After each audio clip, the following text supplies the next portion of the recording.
Hi, Jefas. Welcome to the Cafecito Con Jefas podcast. I'm your host, Zuleta.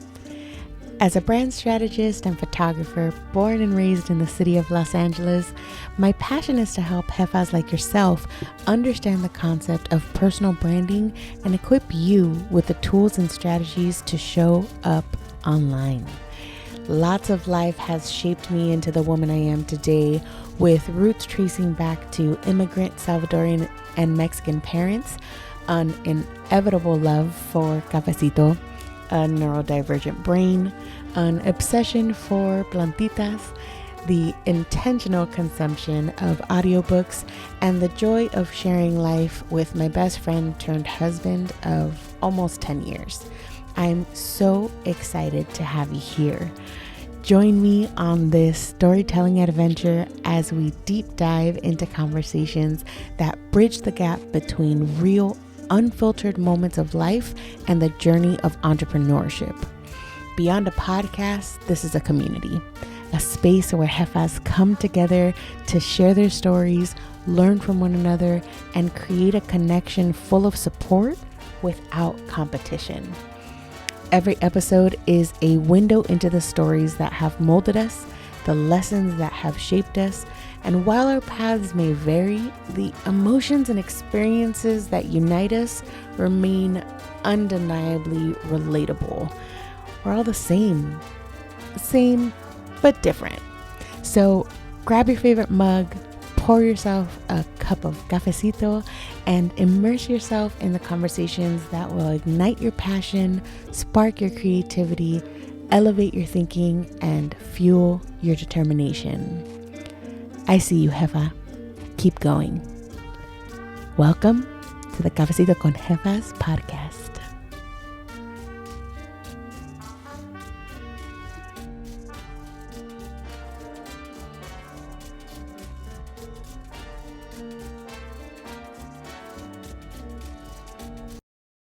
Exist without his help, and literally like sitting with me and saying, record now, like, let me ask you this question. Literal, like the first 3 episodes, y'all, if you listen to them, they're painful. Like, it's like a little choppy because he had to like ask me questions. I promise you, I cried like 20 times in 24 hours trying to record those. So if it wasn't for my husband, we probably wouldn't be here. But I'm just so incredibly grateful that now with this podcast, we're able to have things like this beautiful scent by IKEA and a community that is able to be reached a little further than those of us who may not be able to show up to Cafecito Con Jefas. And the mission with the podcast is to share our stories. Just like in Cafecito, our goal is to introduce each other. When I interview jefas, the goal is for us to get to know them and their stories, because as much as each one of us is in a different season of life, of business, going in different directions with different visions and missions, we all navigate these same emotions. And with that, it's a lot of same but different, but a lot of the, I feel that too. So it's a huge part of the motivating factor behind sharing stories, because we also get to share the wisdom and learn from one another as well. And with that, I'm just so incredibly grateful for your podcast panelists for today. So I would love to welcome up Raquel of Café Todo Mujer, Elizabeth of Calidad Holistic Wellness and her podcast, Cafecito y Calidad, and Yvonne Armenta of Chats with Yvonne. Welcome, ladies. Aplauso, aplauso. Hi. ¿Cómo están, amigas? Amigas, hi. ¿Cómo están? Yes. I'm so incredibly grateful to have you here. So prior to jumping into questions, just so y'all also get a hang of how this will be going down, I'm going to ask each of you to briefly introduce yourselves. So if I can please have you share who you are, what you do, who you serve, and, well, where you're located is right here, but really just being able to share a bit of who it is that you are, so your fellow jefas can get to know a bit about you. So go ahead, Raquel, we'll start with you. All right, got excited. So My friend. Go ahead. My name's Raquel Nava, and I'm the founder of Cafecito Con Jefas, a nonprofit 501c3. Our mission is to bring women together. So we have events just to, build community through education, knowledge, and sisterhood. Hola, jefas. ¿Cómo están? My name is Elizabeth Sanchez, y I am the founder of Caridad Holistic Wellness and my podcast, Cafecito y Caridad. I'm a licensed marriage and family therapist, and I started the Cafecito y Caridad in order to build community and spread quality content and awareness around the mental health field. We talk all things entrepreneurship, cafecito, and just bringing community together. So I'm really happy to be here. Thank you.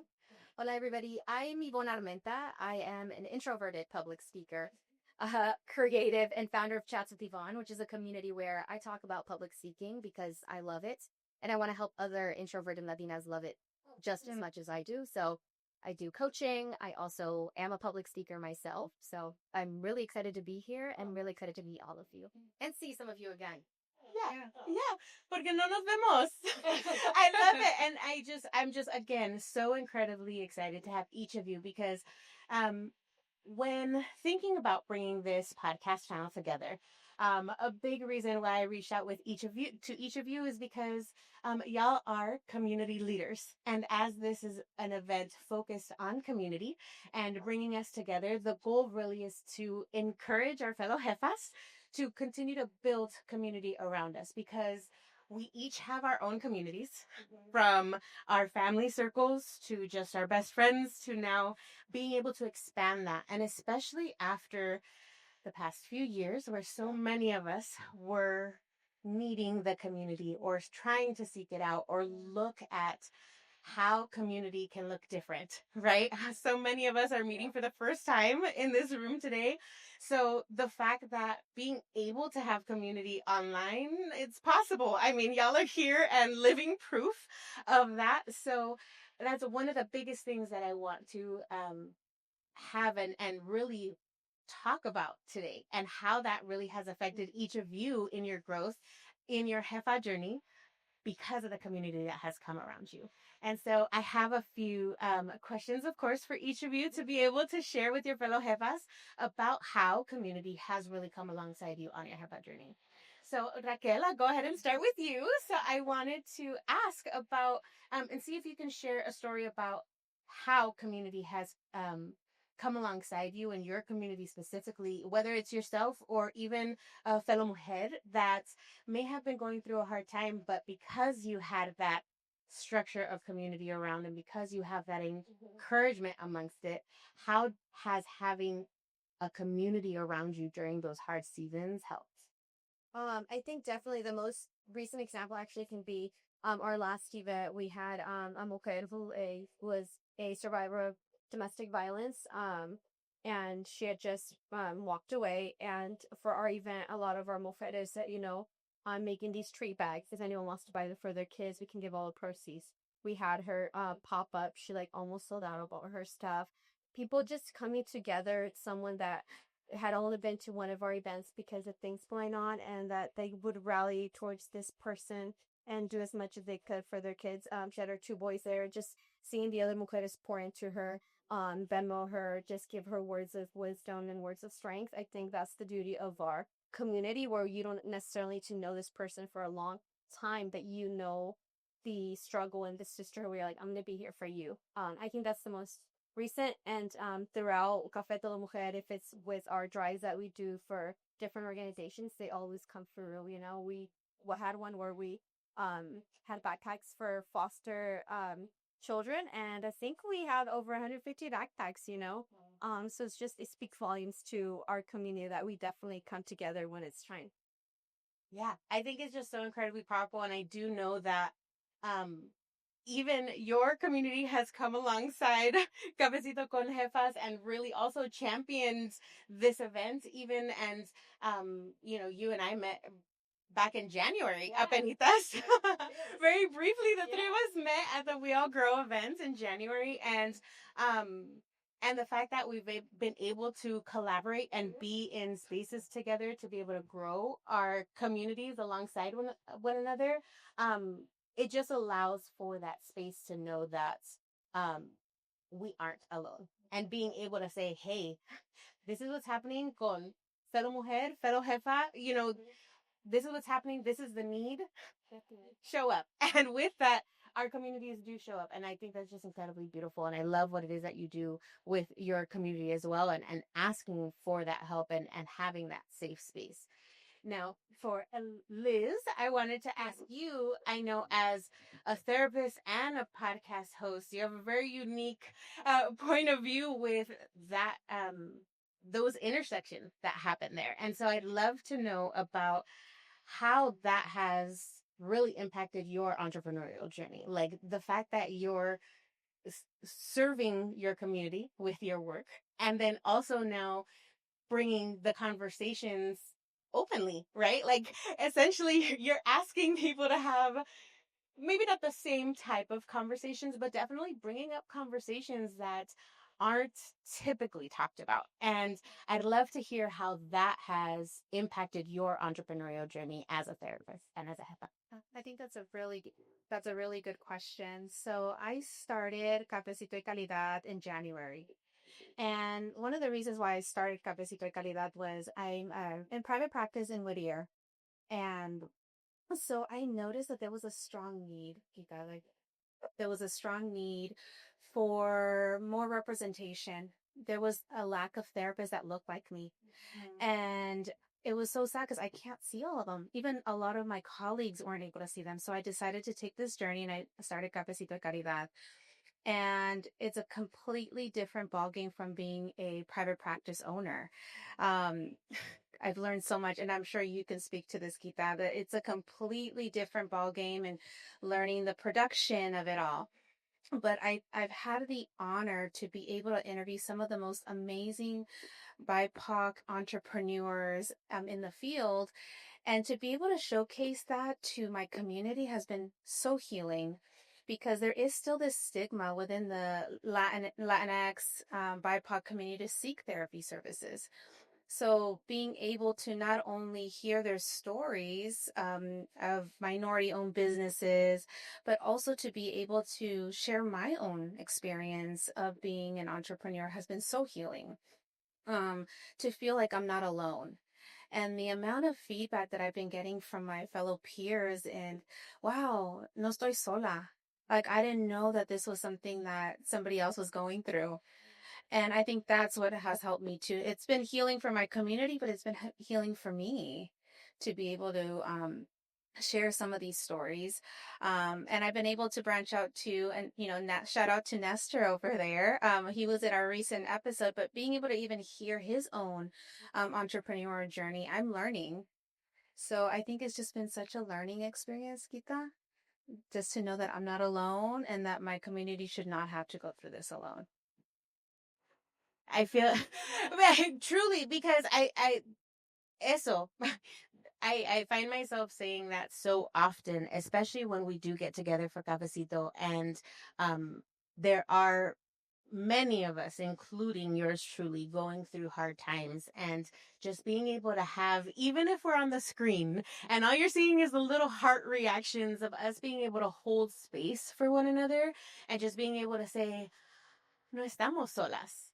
Because even if, again, it could be completely different what you and I are going through, but those emotions that we're going through, same. Like we've felt it before, a different version of it, probably certainly a different aspect of how we got to that point, but those emotions remain the same. And I think it's just so incredibly important, and absolutely these conversations are super healing. I love that you mentioned that, especially because as her tagline is healing through conversation. And so a huge part of what it is that you're doing, and I think all of us with podcasts who talk to fellow Jefas or anyone in our communities, really having those conversations where it's like, oh, it's very eye-opening. Because we're having those conversations and having those moments of, oh, I'm not alone. Oh, I'm not the only one going through this. So I just think that's really important. I think that's amazing what it is that you're doing, especially to bring these conversations out for anyone in our communities to really say, okay, this is actually happening, and trying to help remove those stigmas. I think it's amazing. Yeah, thank you. Bueno, Yvonne, I did want to ask you, I know that your work also is emphasized in, as a I like how you call yourself a public speaking creative, right? And so when it comes to your work, you do emphasize the power of cultura and being able to bring that out and speak that out, especially as a public speaker. I would love to know, how has your journey as a speaker and creative how has that been influenced by your background, and how has having a community around you helped build that up? Yeah, I mean, I think my cultura is everything in the way that I public speak, but I didn't start off that way, right? I remember wanting to be like what I saw on stage, and what I would see on stage wasn't me. It was maybe folks that are older, white men, people that had different lived experiences, maybe spoke different languages at home, things that I couldn't necessarily connect to. And for a really long time, my public speaking was almost a measurement of that, where it was, oh, okay, I'm good because maybe I can sort of talk like they do. I can move across a stage in the same way that they do. And it wasn't until I got confident in my ability to public speak, my foundational knowledge of the art, and tapping into community, that really brought me back to center, brought me back to me. And I think that's the power of community, right? Is realizing, oh, the way that I move my hands when I'm storytelling doesn't make me look clownish. I don't need to overthink it, but it's actually a form of communication that our grandparents, that my abuela has been teaching me for years. Everything that I need to know about a public speaker, about being a great public speaker, is already embedded in how we interact with one another every single day in our communities. And so what I try to do through my work in public speaking is, I want more people, more Latinas, to see themselves in the art and say, I don't need to attempt to be like anything else. I already am, right? And yes, we can all improve our public speaking skills, our confidence in the art, but that will only happen if we truly tap into that part of public speaking, pero con cultura. Yeah, absolutely. I think too, Yvonne gave a public speaking workshop at Raquel's Mujeres Summit back in September. And so I had the privilege of course, I had to sign up for the public speaking because, your girl needs some work. Um, You are amazing. You are amazing. Raquel so graciously invited me to be the keynote at this event, and y'all, I took Yvonne's public speaking workshop right beforehand, and I was like, okay, so to all the other jefas that were in the room, forgive me for not following all of the structure she just taught us. And that's the beautiful part of it, right? Is that you don't have to. What I teach people is, I'm going to give you the foundational knowledge, but you go remix it. You go do your thing with it, because that's what's going to make it stick. That's what makes it genuine and authentic to you. Absolutely. And one of the things too that you said in that workshop that really stuck out, I know not just to me, but, and I'm probably going to butcher it, so please forgive me, but you mentioned how, because of our cultura, where most of us are professional, was it the Somos chismosas. eso, la chismosa. Con el chisme, we're professional already. So when thinking about public speaking, like, if we just have some chisme for you, like, totally changes the confidence behind, oh, I know how to do that. Yeah. So I think that too is really beneficial, because especially, the concept of cafecito. Let's talk about it. It's not just coffee, right? It's not just about the drink. It's not just about the beans or how it is. Like, yes, trust. We want to taste all the different kinds, and let's drink it. Like, queremos latte, café de olla, we want it cold brew, all the ways. Pero truly, whether it's coffee, water, tea, X, the idea and the concept behind it really is about the coming together, right? Because what do we do when we say, let's go out to coffee? We talk real life. It's, a ver, what's going on with you? Right? Like, so tell me what's going on. We're catching up, and we're really going in deep. We're digging in. Like, a ver, ¿cómo estás? And with that idea, that concept, hence Cafecito Con Jefas, it's having these conversations of real life and entrepreneurship, is really being able to tap in and say, let's come together and talk about it, because that's the space we really want to be able to host and have that. So, bueno, I love that because it really helps. Like, okay, somos profesionales. We are. And I love being able to walk away with that because I know that you didn't get to stay for the speech, but being able to have you just speak encouragement into me that day was just really powerful. And again, showcases community because we're not here to have this competition, right? Like we're able to be here and there's an abundance of work, but also we each have our unique gifts. So with that, it allows us to really support one another and come alongside each other. It doesn't, not, no importa. Why try to say it in English when you can say it in Spanish, right? ¿En qué dirección vamos? We can support one another and come alongside one another. Bueno, Raquel, coming back to you, I wanted to hear a little bit about your inspiration for Café Todo Mujer, because especially as a community, the name says so much. And I'd love for you to share about that inspiration and where Café Todo Mujer really started and how it has blossomed to be what it is today. Definitely.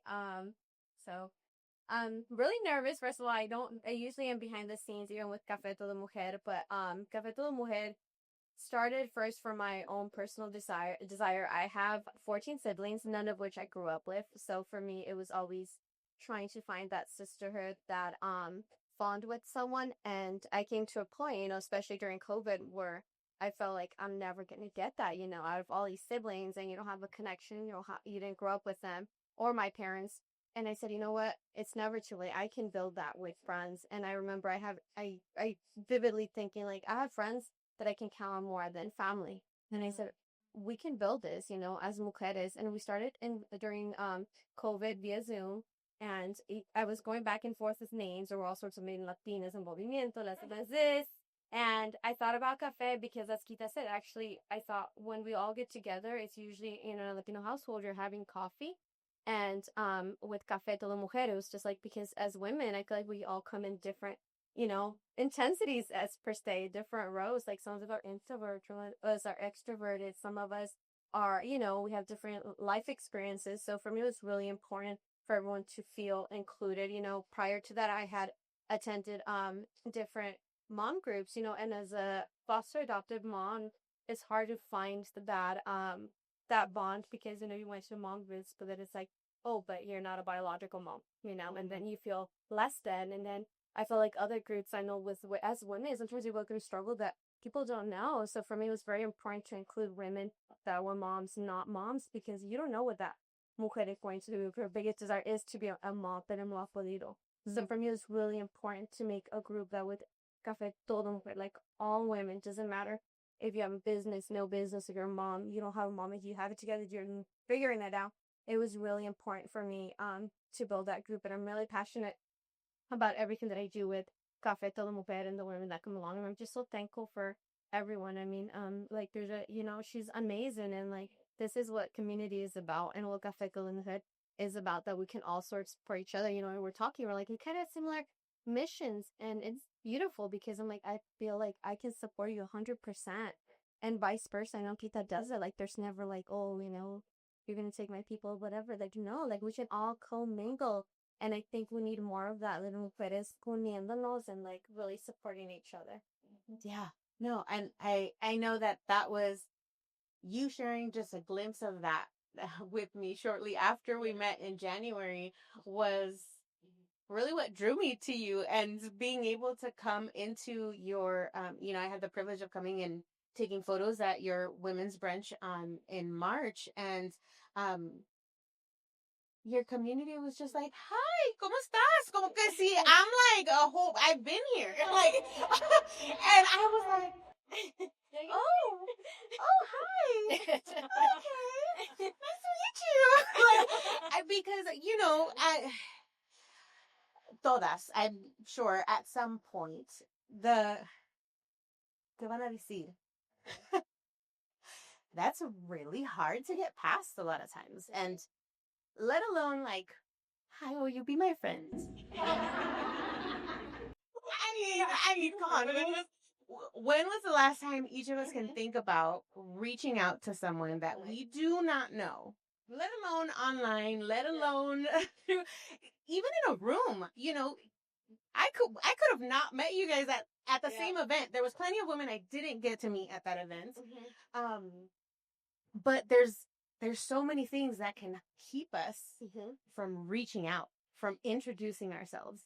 And it's just been beautiful because I was able to come in and tus mujeres como que si, hey, ¿cómo estás? And then comes September, como que si ya me conocen. And I'm like, hi, I do have friends here. This is cool. And Jefas were able to join your event. You have your mujeres here. And it's not yours or mine. It's nosotras. Todas. Juntas. And it's why I was so excited and so grateful, and I'm honored to have each of you here because each of you have different versions of this behind you. You have your communities around you, and it's just beautiful because we can come together and we can support one another in that way. So thank you so much for sharing that. Liz, coming back to you, I wanted to ask, how has your community played a role in overcoming a specific obstacle, whether it's for yourself or someone within your community? I can attest to how much so many of these jefas have come alongside me over the last couple months and over the last year and a half, however long we've been getting together and building this community. So I'd love to hear how your community, especially in the field that you're in, I would love to hear how that has impacted and helped you during a hard time. Well, Kita, you're part of my community. So in many ways, I think being an entrepreneur, a Latina, I think a battle of being seen and being heard. And I don't know if a lot of you can resonate with that. So when I first started my podcast, I was like, oh, I'm good in the therapy room, my one-on-one clients, I'm good. But slowly I transitioned to my podcast, and I have an Instagram live series called Healing Through Conversations too, and having to put my face out there. And I grew up introverted, little girl, didn't use her face. I'm the eldest daughter of immigrant parents, and I didn't really speak up much. I was there supporting my family. So through my now journey of being a podcaster, having this Instagram live series, and being a therapist, I feel like my community has given me so much unconditional love and support. I feel that it's helped heal some of those wounds inside of me that, like you said, a little bit like the fear of being maybe judged. And I've gotten the complete opposite from my community. People reaching out to me after a podcast. Hey, Liz, thank you for seeing me. After an Instagram live, one of my colleagues was like, I got a client for having me on your live series. Thank you for taking the time to be a part of, thank you for letting me be a part of your community. I have one specific Kita that her name is Liz too. She struggles with cerebral palsy, and she just started her private practice, and she reached out to me. She's like, this is the first time I've ever reached out to anybody, pero I want to be on your live, on one of your lives. Can you give me the opportunity? And I said, absolutely. She went on the live. She did her first It Magazine interview. I was able to nominate her, and the amount of growth that she's been able to achieve now. And I think that's been so healing because I kind of needed that when I was little. I needed that unconditional love and support, and it's been so healing. I've seen myself be able to show up for my community, and show up for that little Liz inside of me that didn't have that. So I think my community has just been that almost like my chosen family. I think you said, right? Like sometimes our family it doesn't have to be blood. It's people like women like you in this room that become our families. And I can really resonate with your story. Yeah. So, yeah, I think that's beautiful, really, because truly it has been that support that just has come from, hey, this is what I'm doing. And the fact that we are on a mission to be able to bring these stories to light, be able to bring up conversations that, especially as Latinas, we don't hear it very often in our communities. And so being able to as you said, put ourselves out there to be seen. Like, y'all, okay, let me say something. Your girl can talk, right? Si me conocen, si no me conocen ya, like, your girl can talk plenty. And I can definitely have plenty of character and, be all fun and definitely get loud when I am comfortable. Yes. When I am uncomfortable, I am real comfortable in the corner. You do not need to see me. I'm not here. Like, have a blast. Not to mention, as a photographer, I am very comfortable behind the camera. This is what I like to see. So putting myself out there, picking up a microphone, I mean, just launching. It's why truly this podcast took so long to launch. And it's why my husband had to hold my hand through telling my story, because we hold our stories. We know what they are. And there may be people that have known us our entire lives, our families, right? Or anyone who has been around. It's, even what we see on Instagram, it's a highlight reel, right? It certainly isn't real life, right? Like, Instagram is just bits of clips, and any portions of social media. It's highly curated, right? And we want to be able to showcase our favorite things, or just be able to celebrate. When we're good, we're good. So, a ver, arriba, let's talk about it. But when we're not, it's just, we're a little more quiet on the line. We're not going on there and being like, this is what's happening. Yeah. At least most of us are. Right? I mean, if you come to Cafecito, you're probably like, yeah, Kita, you do that too. Pero, well, y'all already know that's what it's for. Pero, it's that, where allowing ourselves to be seen and allowing ourselves to say, this is what I'm going through is huge. And it's really big to be able to say it. And I'm sure as a therapist, especially, well, you can speak to that. Well, it's an entrepreneurship. I work with a lot of entrepreneurs too in my private practice, and that's one of the biggest ones, is having to be seen. So once again, right, being in community and not only hearing these beautiful stories of resilience, but people holding space for me, men and women, listening, because I've been vulnerable. I had to, take the mask off and be able to share, hey, this was my upbringing. This is what I went through, and building really great friendships from sharing that. I tell all my guests, thank you for holding space for me. This is me healing a little bit more. And we've been able to create bonds. Like, I know we jumped on a cafecito call, and I just looked at you and I was like, you okay, girl? And, we both were like, entrepreneurship is hard. And we don't talk about that.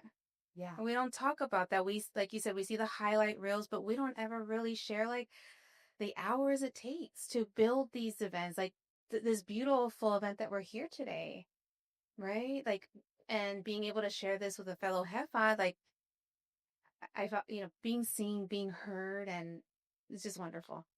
Yeah. And that's something that, especially the Jefas in the room who come to Cafecito know that that's the goal, is to have those conversations. Yeah. Not just, yes, let's celebrate all the wins, right? Let's celebrate all of them, because we want to hear it, because also it allows us to say it's possible, right? Like, oh, you did that?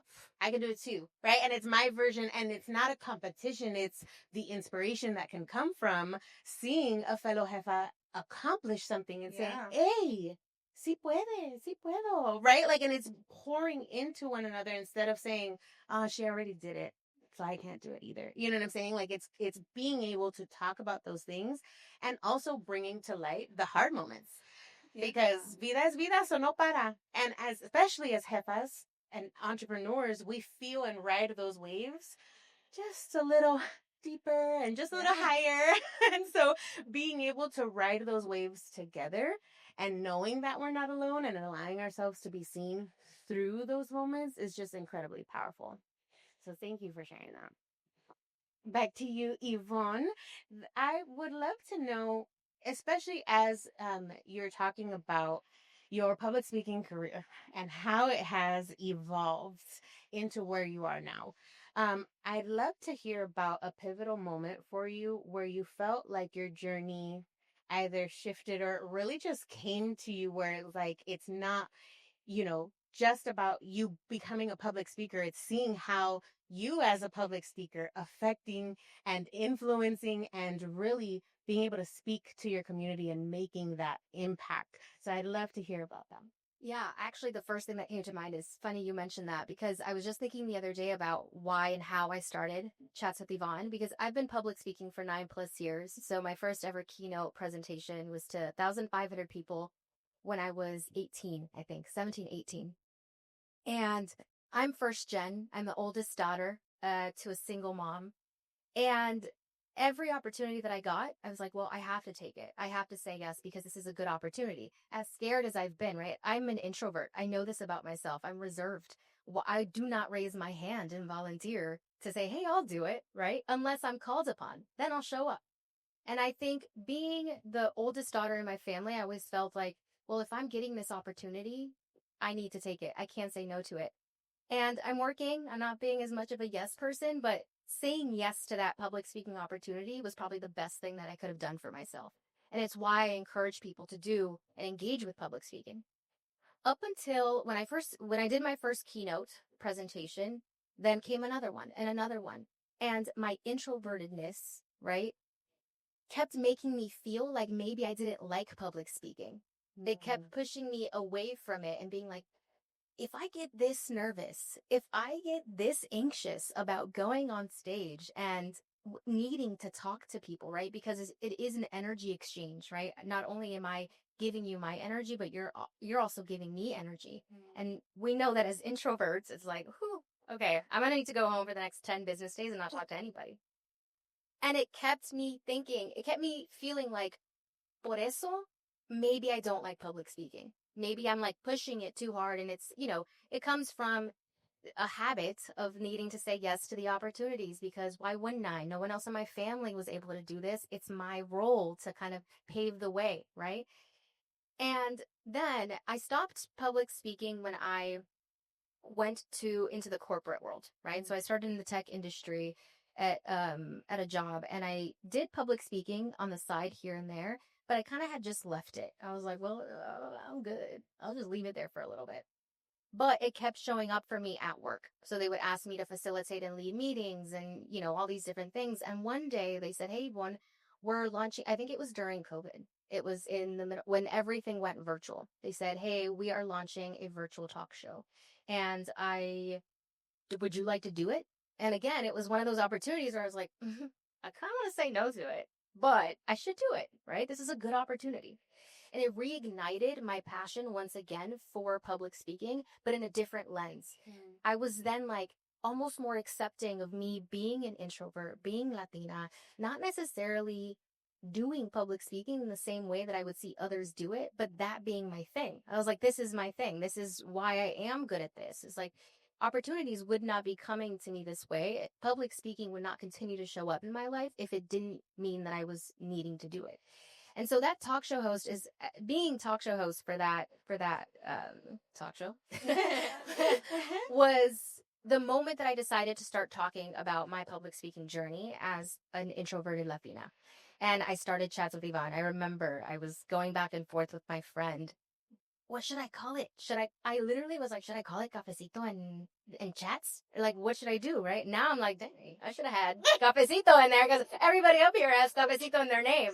But that's what started it for me. And then I gained almost this like power in being able to say, okay, my public speaking journey is no longer just about me being on stage, but about making sure that others can too, because there's so much, not only in our confidence around public speaking, the way that we communicate, interpersonally or with big crowds, but also just financial stability, right? We are so often very used to sharing our stories and our expertise and not getting paid for it. And there's an entire industry. Public speaking is an industry that pays you a lot of money. And every speaker that you see out there is getting paid a lot of money to share their story, to talk about their expertise. And so why shouldn't we? And that was the moment that I decided I'm going to share public speaking because I'm an introvert. There must be other introverts out there, right? There must be other Latinas out there that haven't tapped into the art of public speaking and being on stages because we don't see it often. I want to be a part of the community that helps us do that. And so that was one of the moments in my in my journey with Chats with Yvonne, where I was like, it's no longer about me. It's about everybody else. Yeah. And I think it's just so powerful when you got to see that shift. And I feel like each of us at some point were like, well, this was going back to the example of struggling through telling my story, right? Like thinking about it as, well, it's me on the mic, right? Like, and how that's hard to come out and like, let me just talk about myself. Like, it's not has nothing to do with that. Actually, Cafecito Con Jefas is not about me whatsoever. And it's beautiful because it's this. And it's not about just us. And the beauty about embracing our community that comes alongside us is being able to really feel that, because the impact that comes from saying, well, I'm going to develop my craft so that I can get better, versus now I'm going to continue to develop my craft and share that power and share that knowledge. And I feel like that there's so many knowledge gaps, of course, right? And so us being able to be thought leaders in our community, being able to come in and share what it is that we are thinking, what it is that we believe, how it is that we got here, and being able to claim that like we have worked hard to get here, whether it's just behind the scenes. And I'm just, to just say and thank you for coming on the mic today, because as an introvert of introverts, there's so many of us that are introverts here. And I was like, I love that everybody here is identifying, because it's not often that you hear that. People are like, we lead with extroversion all the time. So I love it. But we show the extroversion again when we're comfortable or when we're trying, or so many of us, I'm sure all of us had a version of putting music on and getting ourselves ready and trying to wrap our head around being in a room with your fellow jefas, right? Like being able to say, okay, I'm going to go do this. Well, no, it was even when you think about that, in order for us to show ourselves, there has to be a level of safety. As a therapist, there has to be a level of safety, because if not, we're in that fight or flight and we're tunnel vision and we're not thinking about anything else but like, let me just get through this. So being in community, in a safe community, helps us to feel more comfortable. Yeah. Showing that creative side. We're all creatives here. And so I just wanted to throw in that piece, because safety is key. Thank you for naming that, because it's so incredibly important. I believe the same. When it comes to creativity, it's not just someone who paints or someone who, takes pictures, or someone who claims or sees themselves as an artist. It's what is it that lights you up? What gets you excited? And, a lot of people think of making something or creating something needing to be a version of arts and crafts and look at what I can do. You know what I'm saying? But when it comes to creativity, it's, it can be writing. It can be just consuming information. It could be just being very knowledgeable. It can be any kinds of science, right? Like so many different ways that we are thriving, those things that really light us up. That is how we get to play and we get to become, be creative. And I love that you brought that up about being safe with one another, which is why I make it a point to try to name the fact that we want to remove the stress. We want to remove the pressure from introducing ourselves from one another, because even at your events back in September, I remember I asked the room, I said, how many of us came here to connect with someone? Ya ver? How many of us came to connect with fellow jefa? To actually introduce ourselves, to say hi? Okay. How many of us are scared to introduce ourselves? So, with that, how about, we take this time, which is why, this event, the goal in designing it the way that it has been designed is for us to feel safe. And, I said it, I've said it quite a bit in the planning of this party, because, it being our first one, it really has been put together by the community and championed by the community. And I would say, I grew up in a household where it's aquí entren y aquí hay mucha casa. Or, perdón, mucho piso. Aquí hay mucho piso, vénganse, right? Like mom just opened doors to anyone. It was this thing where like it was the landing home.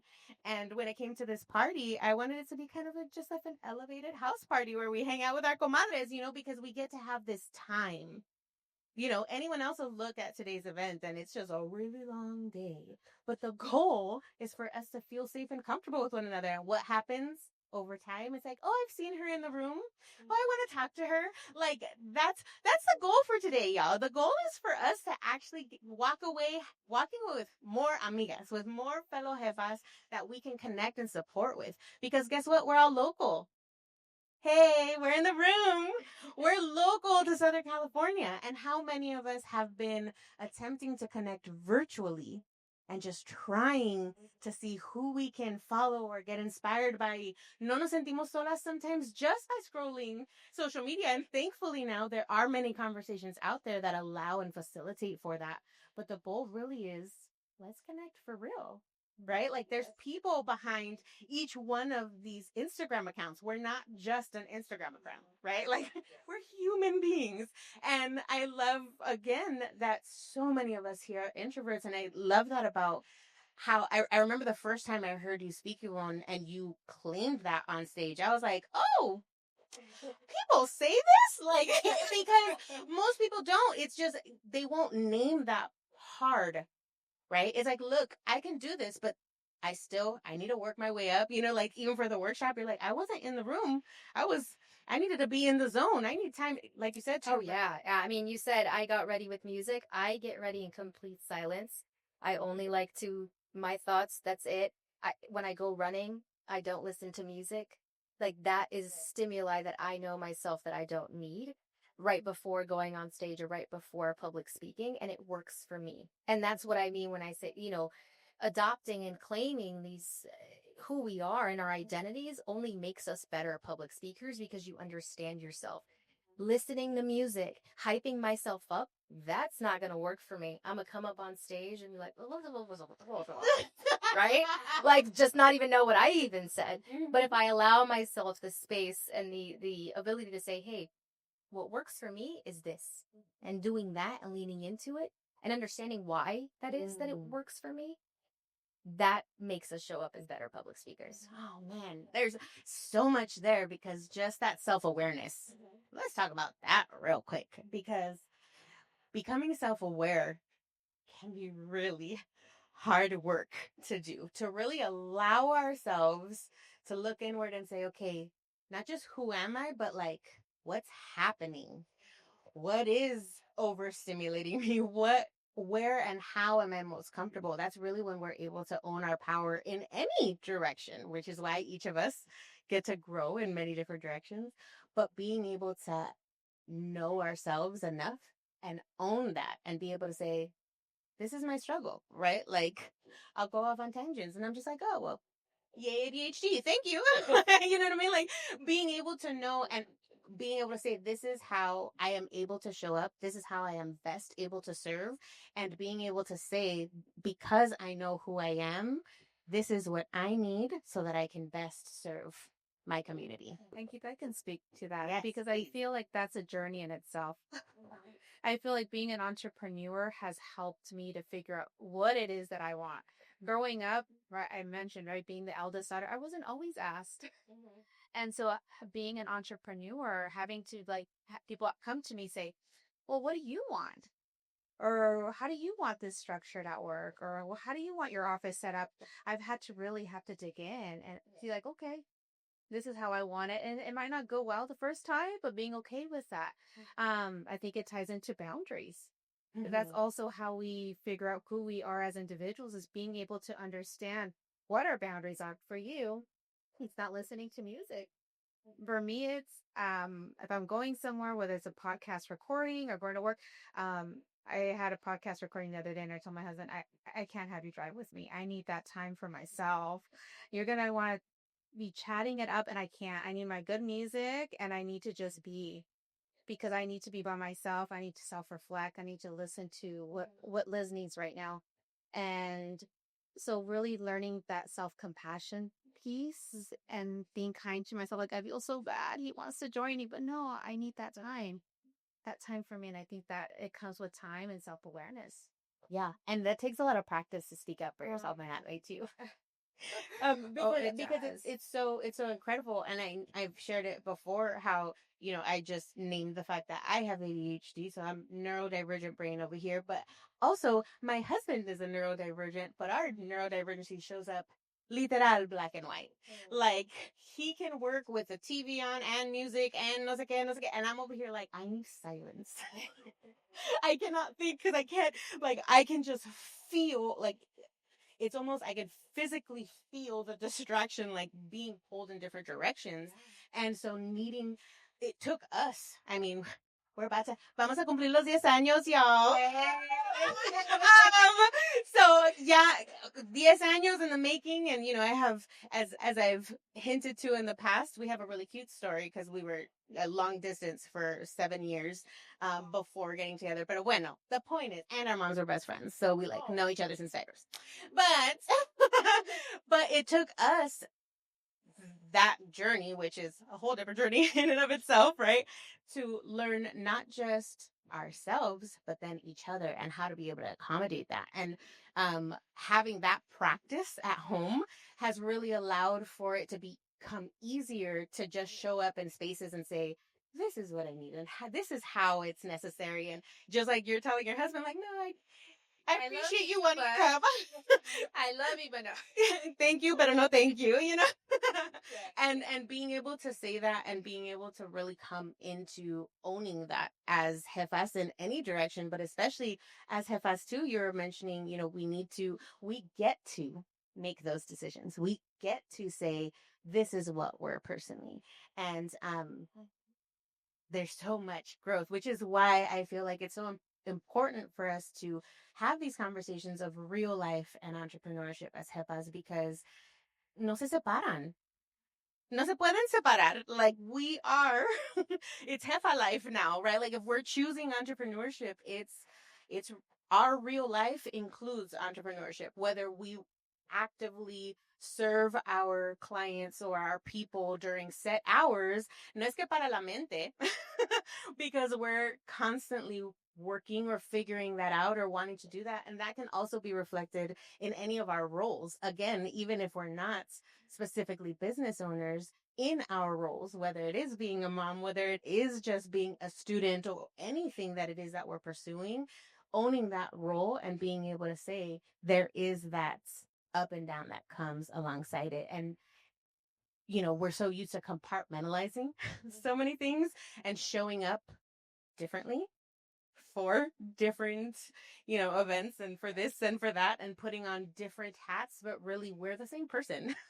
And being able to own that and come into our full selves and take care of our full selves in order for us to better serve our community, I just think it's just so incredibly important. And so lastly, before we open up to Q&A, so if any of you have questions for any of our lovely panelists, please start thinking about it because we'll be opening it up. What would be your piece of advice that you would give your fellow jefas as they are seeking out community, as they are owning themselves just a bit more and being able to lean into what today is, right? Because even us are nervous to come and say hi to everyone and really reach out. So how can and how would you encourage your fellow jefas to really reach out to one another, not just in this room, but then, of course, after today? The goal is for this to begin these conversations, for us to begin these friendships and really cultivate these relationships. So what would your piece of advice for your fellow jefas be? Me, I think it would go back to Yvonne, like just being true to yourself, because I think when I started Cafe, I saw a lot of folks that run groups that are very extroverted and are out there and show their videos, and that wasn't me. But I came to a point where it's like it can still be powerful, even if I'm not the face of Cafecito Mujer, because I want to be about the community. So I think being true to yourself and find those people that you make a connection. Like sometimes you see someone, it's a smile or it's a DM, and I would say like go out. Like, there's nothing you can lose. It's either no or, you'll get a friendship or something out of it. So I would definitely say stay true to who you are. And I think everything will come and fall into place. That was beautiful. I'm going to feed off of yours. I think embrace the discomfort. I think really, sometimes I know we associate anxiety with it being really bad, but sometimes it means that we're trying something different, that we are stepping outside of our comfort zone. And the more that we do it, the more we step in and we are true to ourselves, it's going to become our new norm. And so I just encourage you all just to keep going, embrace it, lean into it, feel all the feelings, and know that it'll pass. And then we're going to take on the next hurdle. But just that was kind of how I started my business. Just I'm going to take one step, right? And it's going to feel uncomfortable, but I'm going to take the next step.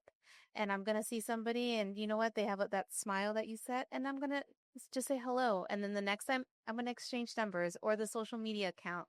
But really lean into it, because there is a community out there that's willing to connect. And once again, this is why I love my community so much. They've opened their hearts to me, and it's just, it's beautiful. So lean into it. I love that.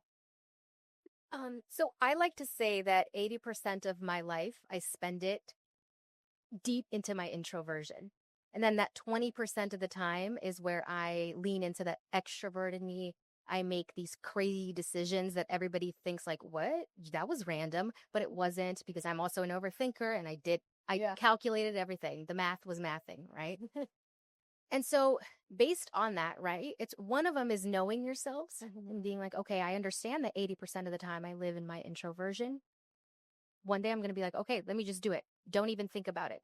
But then my other piece of advice is starting small. So I know that as an introvert, it's really important for me to get a little bit of exposure before I go all in. And what that looks like sometimes is as simple as, I really want to go. I love trying new coffee shops, right? But if I'm maybe in a new location by myself, let me go with a friend first, or let me drive by it first. Let me drive by the location that I'm going to be at. Let me be in the space. If I'm going to take on the stage, let me go there before everybody else is in the room and just see, like, look at my surroundings. Because that little exposure makes me feel a little bit more comfortable. So if you keep multiplying that small exposure, eventually you'll be like, okay, I feel still a little nervous, but kind of more comfortable, right? Same with building community. It's, hey, I really like your pink blazer. Right? That's like nothing. It's, I can say it. It took a lot for me to say that right now, right? But like, it's the small exposure to that, because then the next time that we see each other, or even in the next 5 minutes, it'll be like, oh, okay, you complimented my blazer. I like yours too. Let's talk, right? So start small, know yourself, lean into that introversion, extroversion, whenever you feel like it. Sometimes make rash decisions. But I know you all think rationally as well. So, but we have our moments, right? But it's owning it, and really, I think, I think really the beauty of this community, of our communities, of being in each other's community, and really being able to say, like, these are jefas that I can count on. Like, literal, I talked to you guys maybe for like a brief moment, or even if it was just a DM, like, hey, are you going to be there? You said yes. I didn't talk to you for like this whole time, but you're here. You know what I mean? Like, we can count on one another. And despite the busyness that happens, the fact that we really only get to live life alongside each other online and social media, and just kind of supporting and encouraging each other and cheering each other on un poquito de lejos. But really, when we get to have these moments of connection and we get to be there for one another, it's just so important, because it allows us to then, when we do need the support, to reach out. And I feel like that's just, it's just something that I really want to encourage all of us to do. So I guess my piece of advice would be to reach out. And especially today, we're here in community, literal, next to each other. We get to see each other. We get to compliment our outfits today. And we get to take selfies. We get to tag each other online. And really, of course, we want to be able to, create all the content, of course. Pero really what today is let's get to know one another. Let's become a community that each one of us has a community around each one of us. You know what I'm saying? Like, it's not just you're a part of this one and that's it. Like, no, you have your own, cada una, right? Yeah. Nadia says we're each our own Batman of our Gotham, right? Like, so cada quien, we are the main character of our story, right? So we each have our community around us. So guess what? This is now your community. And you get to have your fellow jefas around you. And you get to connect and meet and go have, cafe and tacos and sandwiches. And you get to take all the pretty pictures. But really, at the end of today... More like tacos. I know, they're coming. But really, what at the goal, again, is to walk away with your fellow jefas. You don't get to walk away alone. No estamos solas, literal. No estamos solas ahorita. So if you feel lonely, reach out. And that can be really hard. Ya sabían.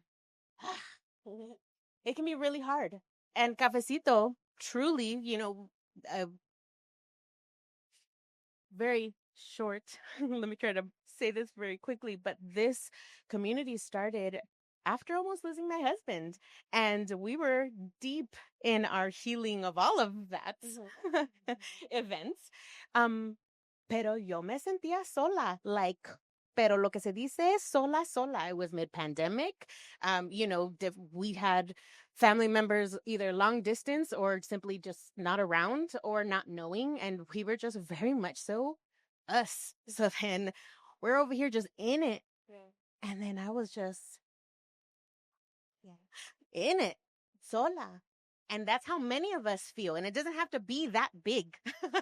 It can be just a moment on a Tuesday where we are in it just because, our heel broke or X cosa, right? Because so many times it all depends on what it is. But really, that's where Cafecito came from. I'm very grateful that I do have a version of that extroversion también. Maybe like 50-50. Pero, me animé and I reached out to different jefas on Instagram and was just like, hey, are you interested in having a virtual Zoom? I didn't join like the whole Zoom craze immediately when it started. So in like 2021, I was like brand new and I was like, oh, we can have conversations via Zoom. This is cool. Like everybody was tired of it by then. But I was over here like, will you be my friend and have coffee with me? And people would be a little thrown off, like, ¿qué quieres? Because we're not used to people just coming to get to know us just because. Like, what do you want? Yeah, hi, but who are you? And why? Let me stalk you really quick online y a ver qué. Y por qué?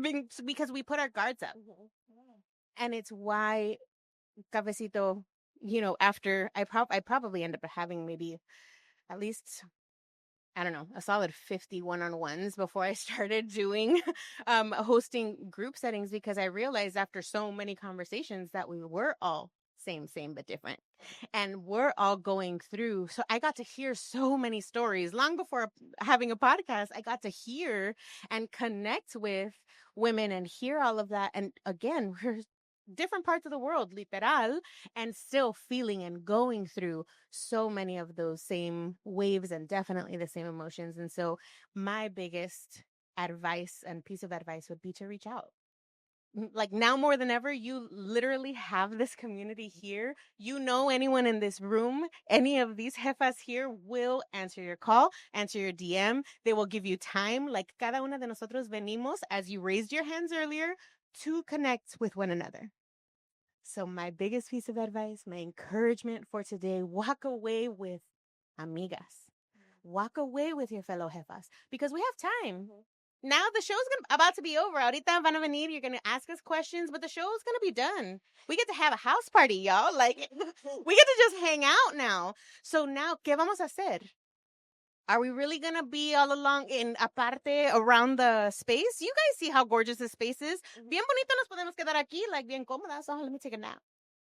But that's not the purpose of this event. The purpose is for us to connect and for us to walk away with community and being able to physically see how we get to walk away with that support. And it's going to continue. It's not just about today. This is the start of these conversations, the start of these connections. So that's going to be my biggest encouragement and piece of advice is reaching out and do it scared. Do it scared because that's how we get to make that jump and make those connections. So thank you so much to each of you for that.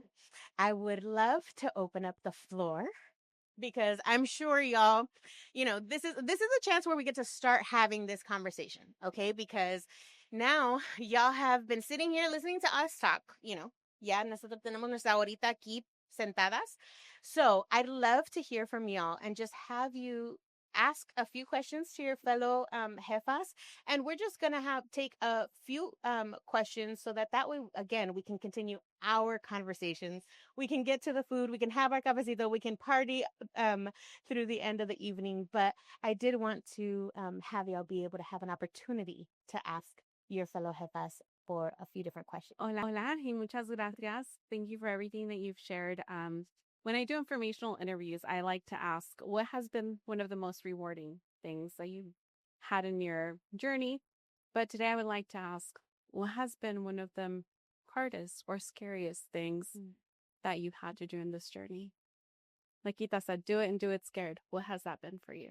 A ver, aquí volunteer. I'm like, I can think of Yeah. There's two things that come to mind. One, as a public speaker, you sort of are asked to share, get deep with who you are and sharing your story, because that's what captivates your audience.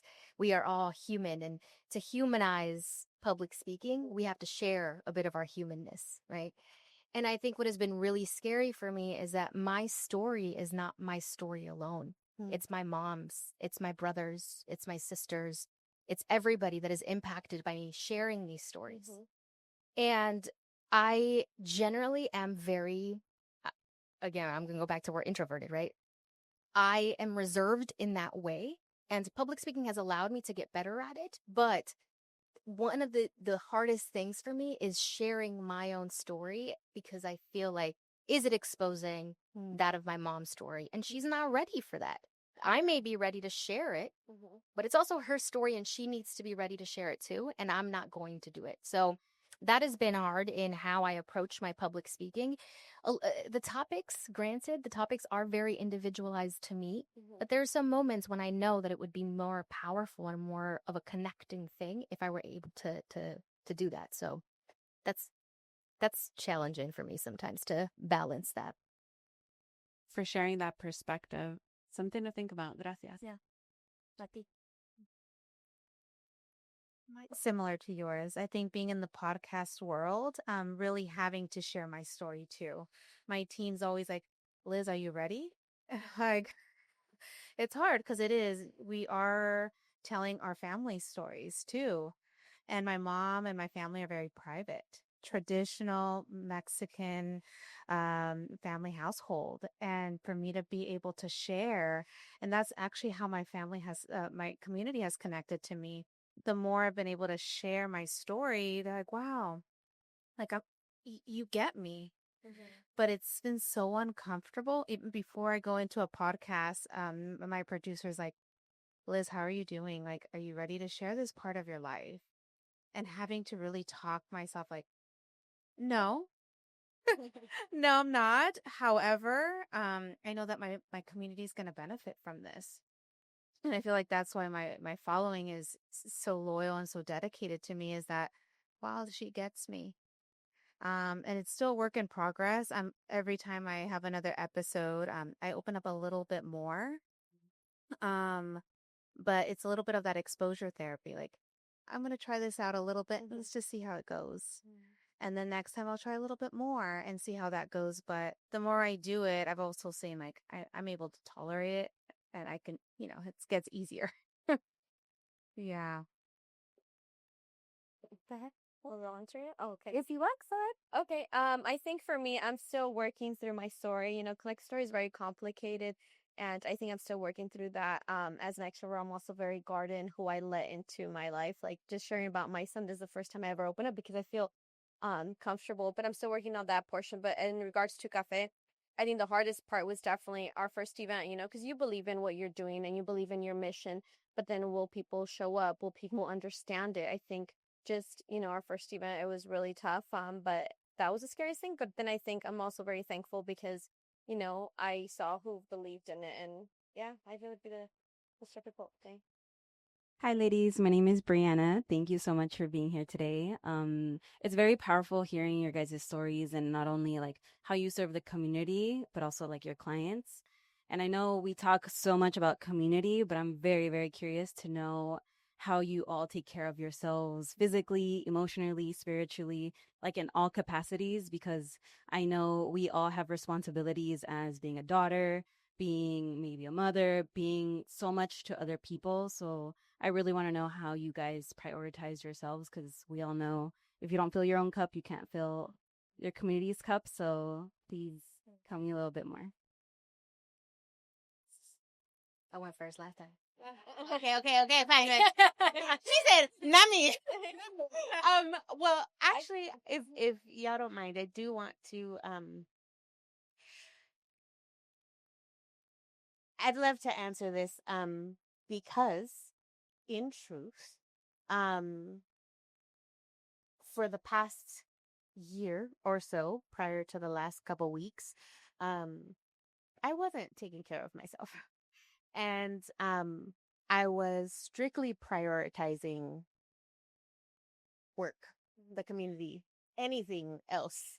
Um, Tanto that it's why I've mentioned how hard the past couple months have been because I reached that point of burnout and I reached the point where you know um going back to that moment a couple years ago where I almost lost my husband, that whole event, of course, shook our lives. And with that came a deficit, which then needed to be filled. And the opportunity came for me to have a 9 to 5 that helped fund the community and helped fund the business and help just kind of keep our lights on and food on the table. And so we were looking at it as the blessing that it was and providing that stability and allowing for me to continue to pursue Cafecito and continue to pursue my work. But because it was trying to continue with the dream and trying to continue to do it at full speed as if there wasn't a whole 9 to 5 happening and all the other real life things, I didn't take care of myself. And I got to the point where, of course, a series of unfortunate events and the unfortunate toxic environment that was this job or what it became, I had to quit. And I quit a couple of weeks ago. And just in the past couple of weeks, my body has been resetting and doing a whole lot of like, whoa, this is life with sleep. Like, and it's something that I'm really passionate about, taking care of our whole selves, ironically, because that came from almost losing my husband because we weren't taking care of ourselves and we were prioritizing everything else and working for so long. And I had learned that the hard way via his experience and our experience as a collective. But then when it came my turn to do that, I didn't actively do that. And I share this because I know that I'm not alone and it is a season that happens, especially with life. We have these seasons donde nos cuidamos and then no nos cuidamos. And then, it's tamales season, right? Like we're like, well, not until next year, like, and so with the moves and changes and those of you who have been around know, again, as I said in the beginning, I wouldn't have been able to take the leap of faith without knowing that I had a community supporting me. And one of the things recently, especially in these past couple months with my party planning committee around me and having the community, has been asking for help and receiving help.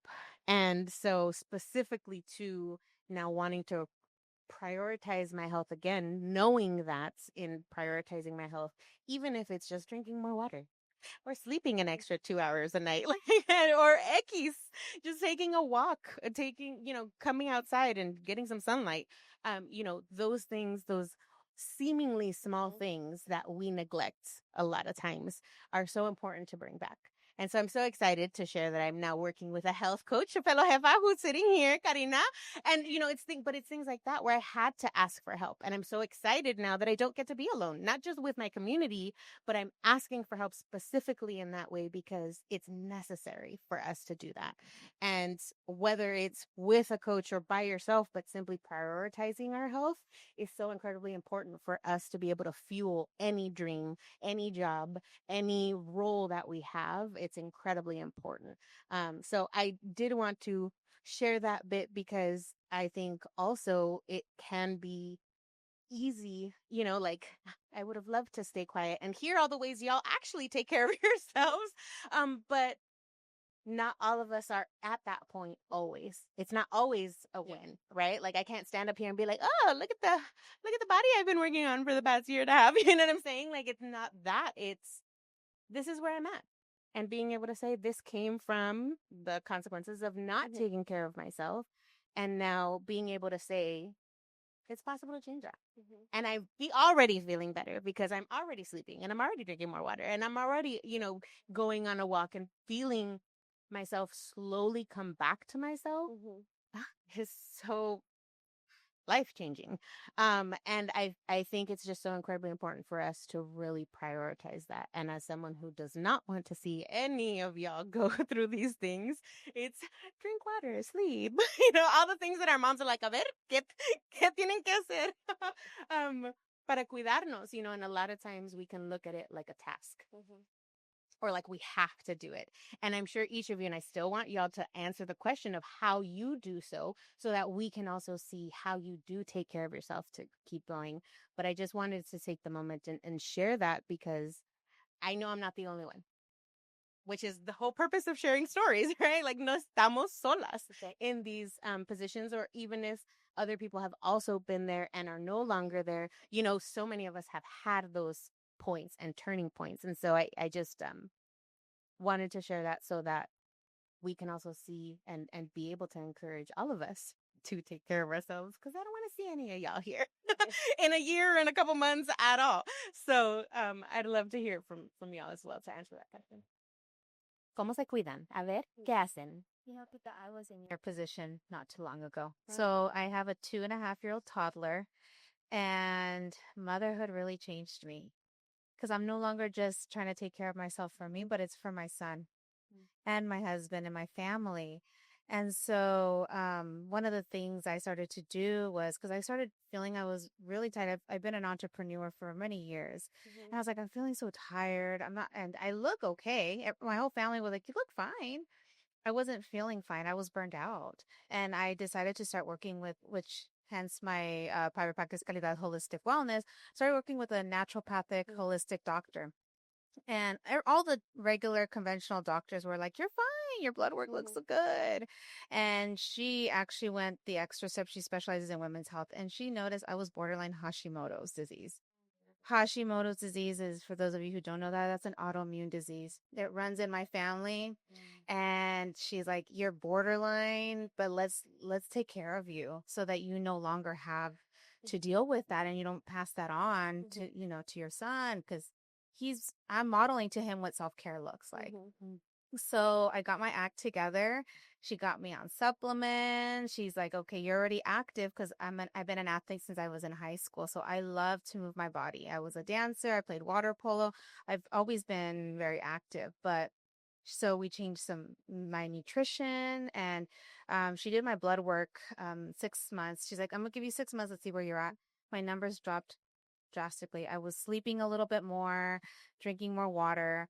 And so I started to notice that, hey, like my energy, and it sounds like you noticed it too, like my energy went up. So I think one of the things is really noticing, like, your nutrition, prioritizing sleep, prioritizing going to those doctor's appointments. because I was pulling it off. I was like, oh, I can go to the dentist in another year. I can go to my doctor in another, and I was, no. Because if we're not physically well, that's one of our basic needs as human beings, needing to sleep, eat. That's, if we look at Maslow's hierarchy of needs, that's literally the first one. And if we can't achieve that, we're not going to get to the next level. So I started taking care of myself. I did similar to what you said. I started to say no. I was telling my husband, give me an hour. I need to go to my boxing class. I need to go run. Just give me a chance to let some of this cortisol, this stress hormone out so that I can come back and show up for my family. So saying no, boundaries, taking care of my body in a different way, and even talking to myself in a different way. I think that's a form of self-care. Some of y'all know probably the imposter phenomenon of, we're not good enough, or why am I showing up in this space? So needing to really change the way I was talking to myself also was my form of self-care. Being able to say, you know what, Liz, my mom guilt was this is the time where you could be spending with your son. No, you need to be able to go for that hour, take care of yourself so that you can show up for him in a different way. So my life in this last year has changed drastically. I feel better. I'm able to have more energy for not only myself, but my son, my business, my husband. So it's a couple ways that I try to prioritize self-care. Okay. I think for me, it's also boundaries. I went from doing monthly events with Cafecito Mujer to doing every other month to doing 2 big events because it's a lot of work. Even if you have some volunteers, it's a lot of planning. So I had to take a step back because, again, I also have a little one and I also want to be very involved. And I've learned to say no too. Like some things I'm just like, no, I can't be Cafecito Mujer can't be part of that event because it will conflict with my son, which is my first priority. And I just try to keep those boundaries. And I love because, like you were saying, sometimes they see that you're marrying that. Like my son has been having a really tough time at school. He's in a new school. And yesterday he said, Mom, I just want to take a bath. Can you put essential oils and can you put bubbles and can you put calming music? And I love that for him because, I never saw that. I never saw what boundaries were. I never saw what rest was. It was always like, ¿qué estás haciendo? Párate, haz algo. Like, you're like, oh, am I doing something wrong by resting? And like the fact that he recognized I've had a rough week, I need to unwind. I think that's so important. And even if you're still struggling to like get it right all the time, it's like just prioritizing that is definitely having those boundaries, resting, and stepping away, even if it means like, I know I had a conversation with some folks and, it was like, well, you're off social media. I also went off social media for like 2 weeks with my personal. And so people are like, but you're going to lose followers or as an account. I'm like, yeah, but my mental health is more important than the followers. The people I really follow, you will still be there. And I know sometimes we push like, you got to, post every other day or post pictures or post this, but then at what cost, So it's like, your mental health is a lot more important. And just taking that pause when you need to. I don't know if mine is going to be a great answer, but I'm a public speaker. And so that means I like to get things out of my system. Sometimes that's complaining. Like it's like literally just saying it out loud. And oftentimes like, pobre de mi novio, right? Because he hears the complaining. But then actually more often than not, it's me recording a video or sometimes a voice note and just talking about it, like saying it out loud. Yeah. And then deleting it and be like, okay, it's done, right? More so on the physical side of things, I think running is really important to me. I haven't done as much of it as I normally would do, but the long distance running, no music, just observing and seeing, almost like passing by people living life. I think that's a form of self-care to me because it reminds me like I'm going through it, but there's a world out there. There are people out there and maybe we're all going through it as well. So speaking it out loud and running in silence is how I take care of myself. And your affirmations. Yeah. Oh, yeah. Let's not forget. What's interesting is I run in silence, but my mind is going everywhere, right? So when I was training for a marathon, the long distance running, I would recite affirmations. I was like, yo puedo, tengo que poder, y lo voy a hacer. Yo puedo, tengo que poder, y lo voy a hacer. And I kept repeating that to myself whenever I was at like the 7-10 mile cut. And, you know, on one day it was like, oh, you have to train and run 17 miles. I was like, oh my God, how am I going to do it? Yo puedo, tengo que poder, y lo voy a hacer. Right. And I just kept repeating that to myself. So affirmations are incredibly important. Partnered with reflection, because affirmations to me sometimes can be a little bit of a band-aid to what you're feeling in the moment. And it will creep back up again, right? It's just natural for it to happen that way. But if we ask ourselves questions or convert our affirmation to a question, right? I am an amazing public speaker, right? Am I an amazing public speaker? If my answer is yes, okay, great, you feel it. But if your answer is no, or maybe only sometimes, then we can tap into a little bit more to figure out what actually will make me feel like I am an amazing public speaker. So affirmations are super important to me. Yeah. And I had to bring it up because, you know, I had to plug Ponte your Yeah, my affirmations podcast is called the Ponte Perra Affirmations Podcast. So if y'all need affirmations spoken into your life, be sure to follow that podcast because it is just full of Yvonne's voice and affirmations. So I just wanted to see if there's one final question that we can have for the group. Y si no, ¿hay alguien más? Everybody's ready to party. I know. Ya están oliendo la comida. So what I did, I just wanted to, again, thank each and every one of you for being here, presente. But of course, to my fellow jefas and amigas that are here with me, thank you for sharing your story. Thank you for really giving us so much insight and pieces of you. It's just incredibly moving to have each of you here, and being able to share these pieces of you with us is inspiring. And I'm grateful for each of you and what it is that y'all have to give. There's so much that each of you give to your communities. There's so much that we can learn from each other. And so I'm just incredibly grateful that we were able to come together and have this conversation as a community, because it's just so important for us to be able to see that and to be able to tangibly feel each other, right? Because so many times we can still feel the love via Zoom, but you know, the hearts just they only go so far and they only last so long, you know. Like, so I just wanted to thank you so much. And Jefas, thank you so much for being here, for hanging out with us, and until next time, thank you for listening to the Cafecito Con Jefas podcast. Thank you. Let's party. Thank you. Well, Jefas, that's a wrap for today's episode of the Cafecito Con Jefas podcast. I sincerely hope these conversations have lifted your spirits and left you with a renewed sense of purpose. Remember, Jefas, you are not alone on this journey. Our community is here to lift you up, offer guidance, and share in your success, knowing that there's an abundance of work for each of us and believing that we will go farther together. If you enjoyed today's episode, please leave a review or share the episode that you're listening to online. Be sure to hit that subscribe button so you never miss out on the incredible stories we have in store for you. Connect with the community on Instagram at Cafecito Con Jefas and reach out directly to yours truly at Zuleta Photo. Let's keep these conversations alive, continue to foster connections, and continue growing as a united community where the goal is for every jefa to thrive. If you haven't already joined us for our Cafecito and co-working sessions, please be sure to sign up to get those invitations directly into your inbox. Come as you are, when you can, and surround yourself with your fellow jefas. I can't wait to connect with you at a future Cafecito. If you're needing guidance on how to take your brand to the next level, I'm here to walk that path with you.